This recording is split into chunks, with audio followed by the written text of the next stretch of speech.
Hi friends, welcome back to our channel.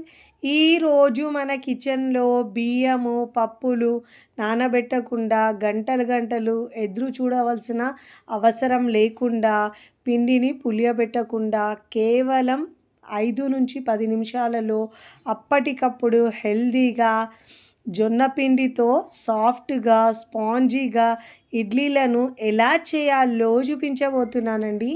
దానికి కాంబినేషన్గా ఒక కమ్మటి చట్నీ కూడా చూపిస్తున్నానండి. రుచి అయితే చాలా చాలా బాగుంటుందండి. బరువు తగ్గాలనుకున్న వారికి లేదా డయాబెటీస్ ఉన్నవారికి ఇలా హెల్తీగా బ్రేక్ఫాస్ట్ చేసుకోవచ్చండి. పిల్లలు పెద్దలు కూడా చాలా ఇష్టంగా తింటారు, అంత స్పాంజీగా ఉంటుంది. మరి ఇక ఏమాత్రం ఆలస్యం చేయకుండా జొన్న పిండితో ఇడ్లీలు ఎలా చేయాలో చూద్దాం రండి.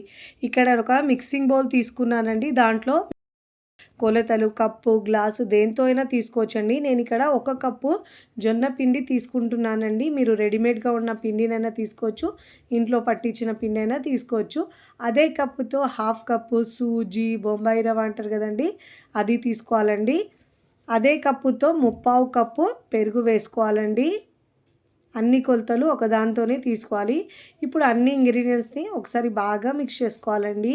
ఫస్ట్ టైం నా ఛానల్ చూస్తున్న వాళ్ళు ప్లీజ్ నా ఛానల్ని సబ్స్క్రైబ్ చేసుకోండి, లైక్ చేయండి, పక్కనున్న బెల్ ఐకాన్ని ప్రెస్ చేయండి. ఇలా ప్రెస్ చేయడం వల్ల నేను పెట్టే వీడియో నోటిఫికేషన్ ముందుగా మీ హోమ్ పేజ్కి వస్తాయండి. ఇలా మిక్స్ చేసుకున్న తర్వాత కొద్దిగా వాటర్ వేస్తూ పిండిని మిక్స్ చేసుకోవాలండి. ఇక నేను 1 కప్పు వాటర్ తీసుకున్నానండి. కొద్దిగా వేస్తూ పిండిని మిక్స్ చేసుకోవాలండి. ఒకటేసారి మనం వాటర్ ఎక్కువ వేసుకుంటే పిండి పల్చగా అయిపోతుంది కాబట్టి కొద్దిగా వాటర్ వేస్తూ పిండిని మిక్స్ చేసుకోవాలండి. ఇడ్లీ పిండి ఎలా ఉంటుందో అలా మిక్స్ చేసుకోవాలండి. ఇలా చేస్తే చాలా సాఫ్ట్గా మృదువుగా వస్తాయండి ఇడ్లీలు అయితే. ఇప్పుడు ఇలా కొద్దిగా వేస్తూ మిక్స్ చేసుకోవాలండి.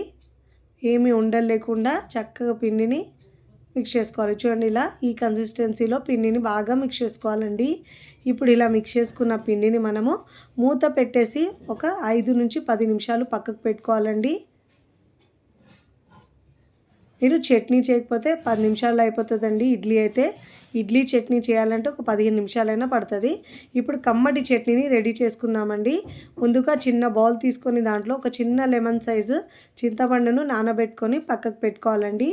ఇప్పుడు స్టవ్ మీద ప్యాన్ పెట్టుకొని 1 కప్పు దాకా పల్లీలు వేయించుకోవాలండి. లో ఫ్లేమ్లో మంట నుంచి పల్లీలను వేయించుకోవాలండి. పల్లీలు మాడితే టేస్ట్ మారిపోతుందండి.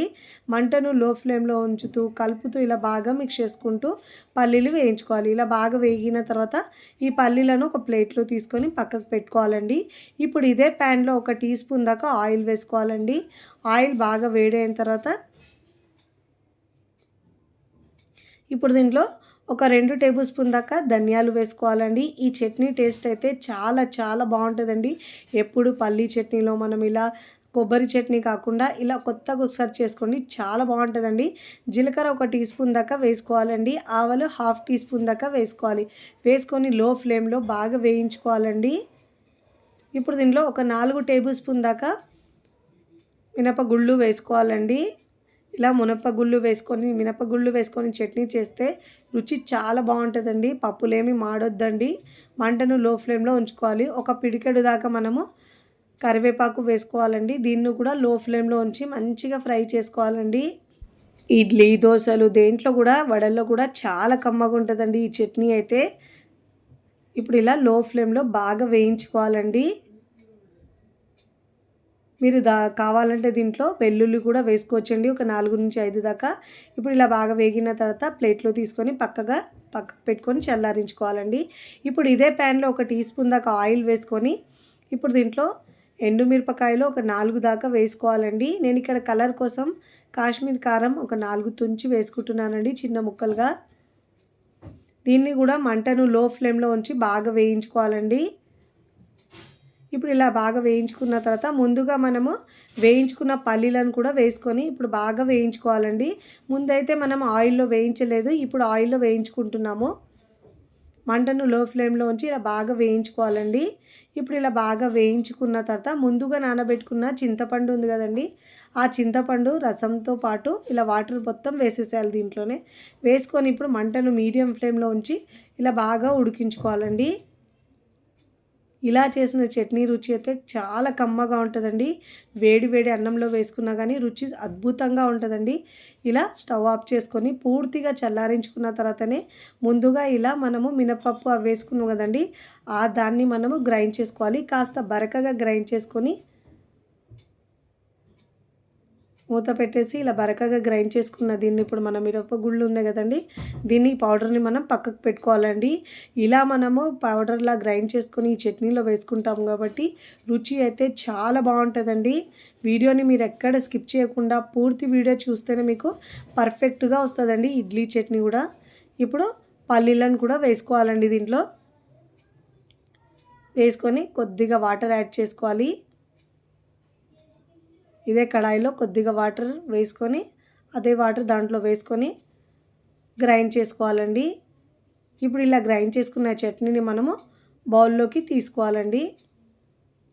చాలా టేస్టీగా ఉంటుందండి. ఈ చట్నీ రుచి అయితే సూపర్గా ఉంటుంది.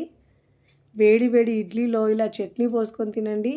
ఇడ్లీ ఇష్టం లేని వాళ్ళు కూడా మళ్ళీ మళ్ళీ కావాలంటారండి, అంత బాగుంటుంది.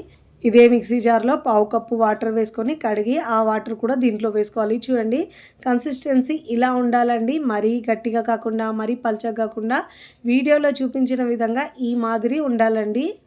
ఇప్పుడు ఈ చట్నీకి పోపు పెట్టుకోవాలండి. ఇప్పుడు మనము ముందుగా గ్రైండ్ చేసుకున్న మినపప్పు ఉంది కదండి, వేయించుకున్న ఆ పొడిని కూడా దీంట్లో మిక్స్ చేసుకోవాలండి. చాలా కమ్మగా ఉంటుందండి. ఈ చట్నీకి ఇప్పుడు మనం పోపు పెట్టుకుందామండి.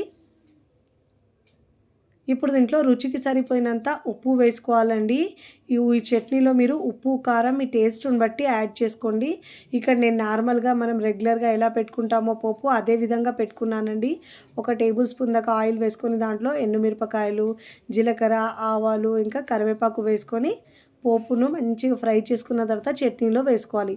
చూడండి, ఇప్పుడు కమ్మటి చట్నీ రెడీ అయిపోయిందండి. ఇప్పుడు దీంట్లోకి ఇడ్లీని రెడీ చేసుకుందామండి. ఇక్కడ మనం నానబెట్టుకున్న పిండి ఉంది కదండి, ముందుగా రెడీ చేసుకున్నది. ఇప్పుడు ఒకసారి ఇలా బాగా మిక్స్ చేసుకోవాలండి. ఇక్కడ మనం ఇన్స్టెంట్గా చేస్తున్నాం కాబట్టి ఇప్పుడు దీంట్లో వంట సోడా వేసుకోవాలి. నేనైతే ఇప్పుడు దీంట్లో రుచికి సరిపోయినంత ఉప్పు వేసుకుంటున్నానండి. ఇక్కడ మనం ఇన్స్టెంట్గా చేస్తున్నాం కాబట్టి ఈ బ్రేక్ఫాస్ట్ ఫ్లఫీగా ఇంకా స్పాంజీగా ఇడ్లీలు రావడానికి ఒక ½ టీ స్పూన్ దాకా వంట సోడా వేసుకోవాలండి. ఇలా వంట సోడా వేసుకోవడం వల్ల మనకు ఇడ్లీలు చాలా సాఫ్ట్గా స్పాంజీగా చాలా చాలా బాగా వస్తాయండి. ఇన్స్టెంట్గా చేసినా కానీ రుచి చాలా బాగుంటుందండి. అప్పటికప్పుడు ఒక 5 నుంచి 10 నిమిషాల్లో ఇలా హెల్తీగా మనం బ్రేక్ఫాస్ట్ని రెడీ చేసుకోవచ్చండి. ఇప్పుడు దీనిపైన ఒక వాటర్ వేసుకోవాలండి. ఇలా వేసుకున్న తర్వాత బాగా మిక్స్ చేసుకోవాలండి. ఇలా మనం సోడా వేసుకొని మిక్స్ చేసుకోవడం వల్ల పిండి బాగా ఫ్లఫీగా అయ్యి ఇడ్లీలు చాలా సాఫ్ట్గా వస్తాయండి. పిండిని ఒక 2 నిమిషాల పాటు ఇలాగ సోడా వేసుకున్న తర్వాత బాగా మిక్స్ చేసుకోవాలి. ఇప్పుడు ఇలా బాగా మిక్స్ చేసుకున్న తర్వాత ఇప్పుడు మనం ఇడ్లీ ప్లేట్ తీసుకోవాలండి. దీనికి ఆయిల్ అయినా నెయ్యి అయినా అప్లై చేసుకోవాలండి. ముందుగా నేను స్టవ్ మీద ఇడ్లీ పాత్ర పెట్టుకొని దాంట్లో ఒక గ్లాస్ వాటర్ని వేసి బాగా వేడి చేసుకున్నానండి. ఇప్పుడు బ్యాటర్ని మనము ఇలా ఇడ్లీ ప్లేట్లోకి వేసుకోవాలండి. చాలా సాఫ్ట్గా స్పాంజీగా తిన్న కొద్దీ తినాలనిపిస్తాయండి. ఇలా మనం వారంలో ఒక్కసారనే ఇలా హెల్తీగా బ్రేక్ఫాస్ట్ చేసుకొని కమ్మగా తినేయచ్చండి. చాలా చాలా బాగుంటుంది. ఇలా పిండిని మనం వేసుకొని ఇప్పుడు ఇది ప్లేట్ని మనం ఇడ్లీ పాత్రలో పెట్టుకోవాలండి. ఒక 10 నుంచి 12 నిమిషాల పాటు ఇడ్లీని ఉడికించుకోవాలండి. మీడియం ఫ్లేమ్లో ఉడికించుకోవాలండి మూత పెట్టేసి. ఒక 10 నిమిషాల తర్వాత చూపిస్తున్నాను చూడండి ఇడ్లీ ఎంత బాగా ఉడికిందో. ఇలా మనము వేలు పెట్టి చెక్ చేసుకోవచ్చండి. ఇలా తడి తగలలేదంటే ఇడ్లీలు బాగా ఉడికినట్టండి. ఒక 2 నిమిషాలు కాస్త చల్లారిన తర్వాత ఇడ్లీలు తీస్తే కరెక్ట్గా వస్తాయండి. లేదంటే కాస్త విరిగినట్టు వస్తాయి ఇడ్లీలు అయితే. ఇలా స్పూన్ని మనము వాటర్లో డిప్ చేసుకొని ఇడ్లీలు తీసుకోవాలండి. చూడండి, చూస్తుంటేనే ఎంత స్పాంజీగా వచ్చిందో మీకు తెలుస్తుంది. చాలా స్పాంజీగా సాఫ్ట్గా భలే రుచిగా ఉంటాయండి ఇడ్లీలు అయితే ఈ చట్నీతో అయితే. ఇప్పుడు మనం ప్లేట్లో సర్వ్ చేసుకుందామండి.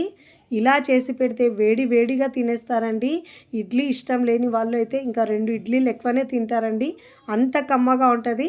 ఇప్పుడు ఇడ్లీలు సర్వ్ చేసుకున్న తర్వాత దానికి కాంబినేషన్గా ఈ చట్నీని కూడా సర్వ్ చేసుకొని కమ్మగా తినేయచ్చండి. వేడి వేడిగా తింటే నోట్లో వేసుకుంటే అలా జారిపోతుందండి, అంత మృదువుగా ఇడ్లీ ఉంటుందండి.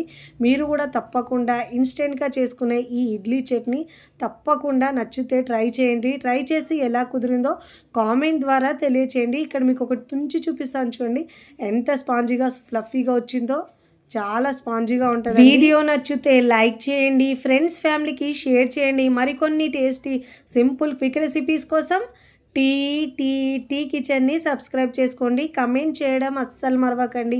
Thanks for watching.